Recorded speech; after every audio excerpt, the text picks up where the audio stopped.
그러네, 진짜. 문재인 대통령의 임기가 다시 시작됐으면 좋겠다. 당선인을 지금 시작해가지고. 발음 제대로 하셨나요? 누구요? 무슨 문재인 대통령. 문재인 대통령 그러셔야 되는데 뭐 문대인 대통령 이러신 거 아니죠? 지금 제가 최근에 그 혀를 깨무른 다음에 발음이 아직도 잘 안 되고 있어요. 예. 이해해 주시기 바라고요. 그러면 최악의. 사회를 바꿔드리겠습니다. 그건 이제 100개 채우고. 아직 9회 남았습니다. 트위터가 진짜 언론입니다. 숨 쉬는 것도 정치다 시작하겠습니다. 오늘은 91번째 방송입니다. 나오신 분들 소개해드릴게요. 김현 더불어민주당 대변인님. 네, 안녕하십니까. 더불어민주당 대변인 김현입니다. 좋은 주말입니다. 내일이면 올림픽이 끝납니다. 평창 가시죠? 예. 네, 그러실 것 같고. 자, 김민석 민주연구원장님. 안녕하십니까. 저는 평창 안 갑니다. 평창 안 다녀오셨어요? 법슬레이 결정하는 날은 갔다 왔어요. 그러셨구나. 우리가 2월 25일이면 탄핵 파면 구속 조기 대선이 아니었으면 2월 25일 날이 대통령 취임하는 날이고요. 취임하자마자 문재인 대통령이 폐막식 때 연설을 하는 날이었을 겁니다. 만약에 정상적이었다면. 그래서 지금 카톡에 도는 게 문재인 대통령의 임기가 2월 25일까지라고 돌고 있잖아요. 보궐선거였다고. 아, 그래요? 그래서 안철수 대표가 그렇게 선거운동을 열심히 다 했다가 그렇죠. 실망하고 지금 저러고 있는 거군요. 그런 예. 거죠. 자기도 몰랐던 거죠. 예. 그 12월 20일 날 빨간색이었잖아요. 올림픽 기간 동안에 외신이 칭찬할 정도의 치안 상태와 그리고 세계가 놀라고 있는 북핵에 관련된 스피디한 남북 관계의 진행 이런 것들이 화제가 되고 있고 평창 올림픽이 지금 무사히 끝나가고 있고요. 이게 다 이문덕이다. 뭐 이렇게 말씀드리고 싶네요. 분위기는 북한이건 미국이건 뭐 당연히 우리나라 마찬가지고 대화를 하자는 게 똑같은 생각일 거란 말이죠. 어쨌건 만나야 된다 이런 건데 올림픽이 끝나고 나면 본격적으로 이제 가장 먼저 대두될 이슈는 역시 남북관계라고 보거든요.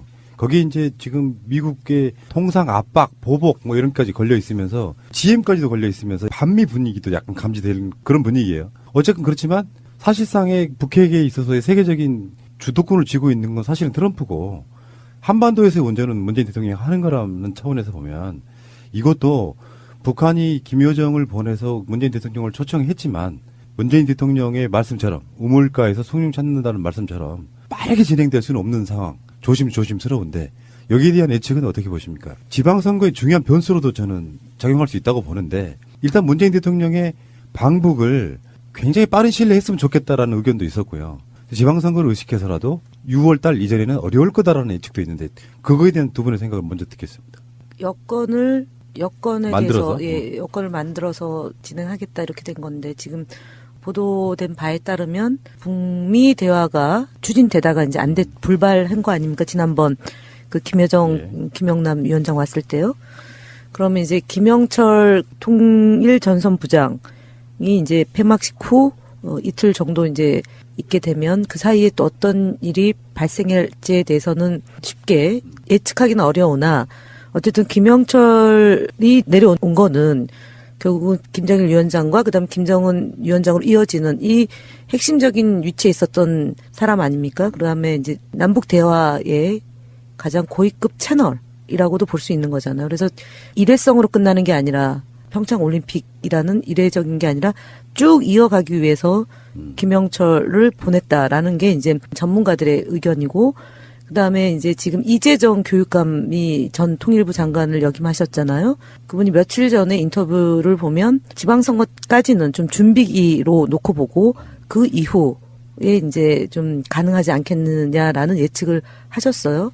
그리고 이제 정세현 전 이제 통일부 장관 역시 이제 펜스 부통령을 못 만난 것에 대해서 이제 김영남 위원장이 얼굴 표정을 이제 전달하는 그런 인터뷰 내용이 있고 그 이후에 이제 남북 관계가 치밀하고 제대로 진행이 된다라면 정상회담까지 가능성이 있다라는 것을 조심스럽게 예측을 한 거가 이제 지금 통일 분야의 전문가들의 예측이란 말이에요. 이제 25일 날 이제 폐막식에 참여하고 그 26, 27, 28일 날 상황을 좀 봐야겠지만 제가 볼 때는 지방선거 이후 여건을 조성하는 것이 한 몇 달 되고 그 이후이지 않을까.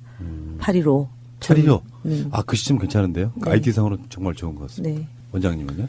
글쎄요. 그 부분은 저는 그야말로 북미 간의 관계가 어떻게 풀리느냐에 따라 달라진다고 봅니다. 그리고 지금 불발한 것으로 뭐 사실상 알려지고 있는 김여정 펜스 만남 이것이 만약에 이루어졌었다면 소위 얘기하는 탐색적 대화, 일단 무슨 이야기를 할지 또 협상이 아니라 협상이 과연 될지를 짚어보는 그런 대화로서의 첫 미팅을 해서 서로 말을 건네보고 운을 띄워보는 것이 제대로 됐었다면 조금 더 진전이 되면서 남북 최고위급 만남이 이루어질 가능성도 저는 있었다고 보거든요. 그리고 그것을 양쪽에 다 염두에 두고 사실은 왔던 거거든요. 그게 이제 막판에 꼬인 것인데 제가 지난번에 그 김여정이 친서를 전달한 날 저희 했던 예. 방송 때 그때 말씀드리기를 우리가 펜스에 대해서 여러 가지 분석을 하면서 한편으로는 트럼프는 그때 주로 펜스에게 어떤 강경론에 대해서만 우리가 비판을 할 때 한편으로는 트럼프는 펜스라는 카드를 왼쪽 손에 들고 또 한편은 이방카라는 카드를 또 한편에 들고 있을 가능성이 있다고 제가 말씀을 드렸었던 거 아마 기억하실 거예요. 근데 지금 되짚어보면 이미 그때 펜스를 강경 카드로 보내면서 동시에 만날 생각을 하고 보냈던 거란 말이에요. 그렇기 때문에 여전히 저는 트럼프의 경우에는 상당히 진폭이 넓은 카드를 쥐고 있다. 그 봐서 이방카 김영철 미팅은 경우에 따라서는 뭐 똑같이 그냥 딱딱하게 끝날 수도 있지만은 여전히 저는 의외의 전격적인 발전의 가능성이 있다고 봅니다. 제가 최근에 얼마 전에 그 민주공대에서 이번에 저기 한 게 중앙일보의 김영희 대기자라는 분 계세요.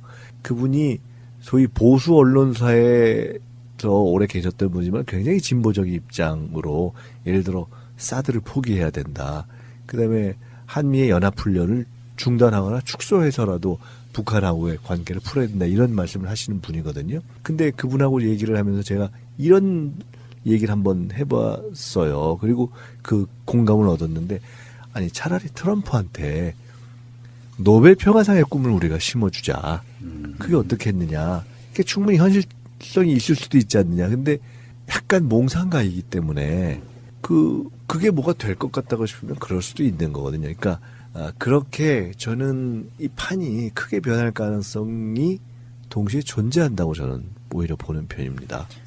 그렇게 된다면 즉 철저하게 미국과 북한이 서로의 사인을 어떻게 보내고 트럼프가 어떻게 카드를 쓰느냐에 따라서 그 이후에 남북관계의 진전 가능성은 꼭 늦은 건 아니다. 오히려 지금 이번에 대통령께서 우물가에서 숭늉을 마실 수 없다고 말씀하신 것은 원칙적으로 처음에는 여건을 만들어가면서 만나겠다라고 하는 것이 원칙적인 말씀이고 하지만 그때 만약에 펜스 김여정 만남이 진전이 조금 됐다면 근데 그렇게 안 됐기 때문에 그렇게 말씀하신 거란 말이에요. 그래서 저는 아직 상황은 하여간 양쪽 다 열려있다 이렇게 보는 편입니다. 트럼프 대통령이 가족 사랑이 좀 각별하잖아요.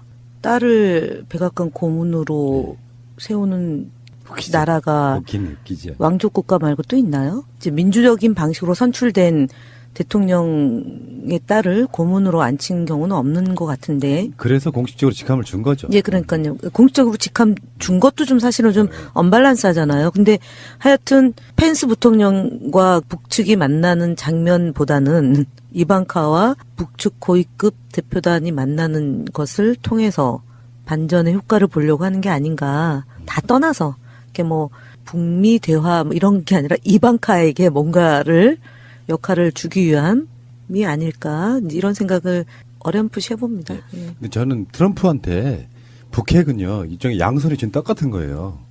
안 돼도 그만, 돼도 그만이에요. 어느 쪽이 다 얻어진 이익이 있다는 뜻이죠. 그러니까 그런 면에서 봤을 때 트럼프가 아까 원장님 말씀처럼 노벨 평화상을 줄 수 있을 만큼의 업적을 남기는 사람을 만들어 주느냐, 계속 싸울 대상을 세워놓고 그냥 싸우게 만들어 주느냐 이 차이라고 보는 제가 거죠. 노벨 평화상 얘기를 한 건 그렇게 훌륭한 분이다라는 꼭 뜻은 아니잖아요. 예. 그 사실은 그렇게 판을 차라리 그쪽으로 바꾸는 어차피 빅딜을 하는 사람이잖아요. 거기는 일종의 좋게 말하면 큰 비즈니스를 하는 사람이고 나쁘게 보면 장사를 했던 큰 장사꾼 출신 기질이 있기 때문에 그런 방향으로의 빅딜을 하도록 우리가 유도해가는 것이 어떠냐라는 생각이고 지금 말씀하신 것처럼 현재 북핵을 둘러싸고서는 최대한의 긴장을 통해서 최대한의 실리를 본 거는 사실은 미국과 트럼프 대통령이죠. 가장 많은 무기 구매에 성공했잖아요. 그런데 이제 이게 지방선거까지 가는 과정에서 남북 관계가 술술 잘 풀리면 여당에게 유리한局面이 만들어지는데 사고 같은 게 나서 서로 비난하는 사태 같은 게 온다고 하면 그때는 굉장히 지방선거가 어려워질 변수가 될 수도 있다. 그럼요. 그것 때문에 그런 거고.